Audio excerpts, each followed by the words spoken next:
Lebih dari seminggu saya dan rekan saya Urip Handoyo berada di Aceh, tidak ada perubahan, Herano. Jadi wajar masyarakat Aceh mengibarkan bendera putih kepada pemerintah dan mengirim surat kepada UNDP dan UNICEF untuk meminta bantuan karena tidak.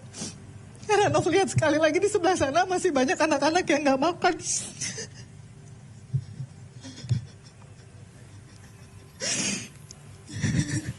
Irin, terima kasih. Tetap semangat di sana. Ini mungkin live terakhir saya di Aceh dan dari tadi kami dititipkan pesan sebagai jurnalis agar bisa memberitakan yang sebenarnya soal Aceh, dan ini berat buat kami, Herano. Oke. Seberat usaha relawan menembus wilayah-wilayah yang terdampak.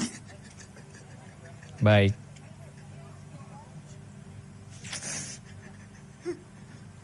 Oke, Irin, tenangkan diri dan tetap semangat.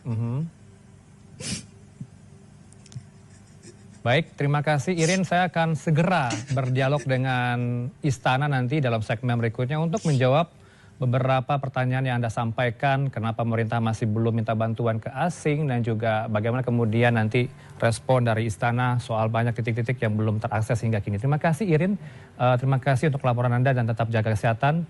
Salam buat tim liputan di sana. Selamat sore.